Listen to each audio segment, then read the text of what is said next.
আমার দেশের স্থিতিগত নিশ্চিত করা, সেখানে উল্টো আলোচনা হচ্ছে করিডোরের ব্যাপার।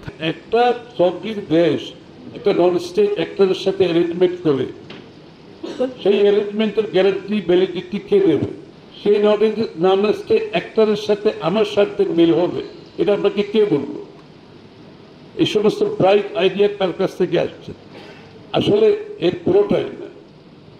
এখানে বিষয়টা কিন্তু অন্য জায়গায়, অনেকে বলেছেন আপনার, আমরা কিন্তু কোনো প্রক্সি ওয়ারে যাব না। বাংলাদেশ ক্যানট অ্যাফোর্ড ইট।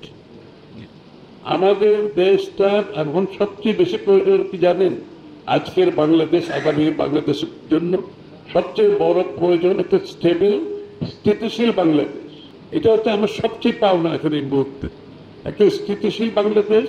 আমরা কোনো জড়াতে যাব না, আমরা বিগ পাওয়ার কম্পিটিশনের ভিকটিম হব না।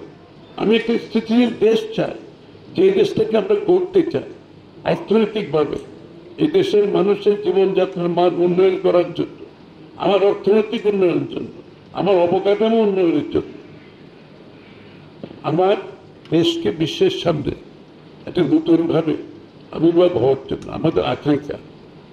করিডোর দিয়ে আমি কি ফ্রন্টলাইন স্টেট হতে যাবো? আফগানিস্তান পাকিস্তানের অবস্থা দেখে আসছে কোথায়? কেন পাকিস্তান আজকে এই জায়গায়? আমরা কি অন্য রাষ্ট্রের স্প্রিং বোর্ড হিসেবে কাজ করবো? পরিষ্কার।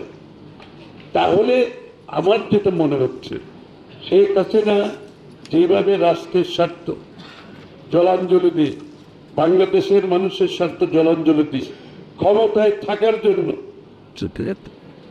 সব কিছুর সাথে কম্প্রোমাইজ করে সে অব্যাহত হবে অন্যান্য রাষ্ট্রের ইন্টারেস্ট সার্ভ করতে হচ্ছে।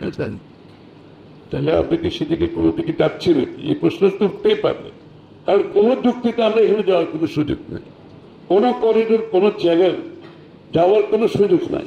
Bangladesh cannot afford it. বাংলাদেশের মানুষ এটা অ্যাফোর্ড করে না। রোহিঙ্গা ফেরত দিতে হবে, রোহিঙ্গার আন্তর্জাতিক নিয়ম কানুনের মাধ্যমে, ডিগ্রিটির মাধ্যমে, আইন কানুনের মাধ্যমে তার অধিকার, তার নাগরিক অধিকার নিয়ে তাকে ফেরত দিতে হবে।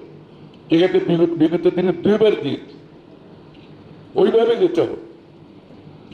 আপনি করিডোরের দোহাই দিয়ে বাংলাদেশকে ফ্রন্টলাইন স্থিতি নিয়ে যাবেন, আমাদের অস্তিত্বের ব্যাপার, এখানে আমাদের নিরাপত্তার ব্যাপার, আমাদের দেশের স্থিতিশীলতার ব্যাপার, সেটাকে আপনি একটা এত বড় ঝুঁকির দিকে নিয়ে গিয়ে আপনি কি ঠিক করার চেষ্টা করছেন? বাফার জন্য এখানে একটা সরকার ক্রিয়েট করার জন্য চেষ্টা করা উচিত এই মুহূর্তে। সেখানে চেষ্টা করা হচ্ছে করিডোরে। আমি চিন্তা করে ঠিক উল্টো বিষয়, যেখানে বাংলাদেশের এই মুহূর্তে চেষ্টা করতে বাফার জোন করে আমার দেশটাকে সুনিশ্চিত হলো, আমার সেখানে আমার দেশের স্থিতিগত নিশ্চিত করা, সেখানে উল্টো আলোচনা হচ্ছে করিডোরের ব্যাপার। সুতরাং আমি মনে করি এই অনেকে বলেছেন এটা ডাইভার্সন হতে পারে, হয়তো আগামী দেশের মানুষের যে চাহিদা নির্বাচন, সেটা কি ডাইভার্সন একটা হতে পারে, যেটা ভোটের বিষয়টা চলে আসছে, ওই এনবিআর এর বাইফার্কেশনের ব্যাপারটি চলে আসছে, কোনোটাই কিন্তু এই সরকার আওতায় করে। তাদের কাজ হচ্ছে নির্বাচনী সংস্কারের মাধ্যমে দেশের মানুষের প্রত্যাশা অনুযায়ী বাংলাদেশকে একটি গণতান্ত্রিক রাষ্ট্রের দিকে নিয়ে যাওয়া, একটা গণতান্ত্রিক অর্ডারে নিয়ে যাওয়া, এবং সেই গণতান্ত্রিক অর্ডারের মাধ্যমে একটি জনগণের নির্বাচিত সংসদ সরকার, যারা জনগণের কাছে দায়বদ্ধ থাকবে, সেই জায়গাতে না গিয়ে আর সব কিছু করা হচ্ছে। আপনি দেখেছেন সব কিছু করা হচ্ছে, কিন্তু নির্বাচনী সংস্কারের ব্যাপারে আমরা কোনো দেখতে পাচ্ছি।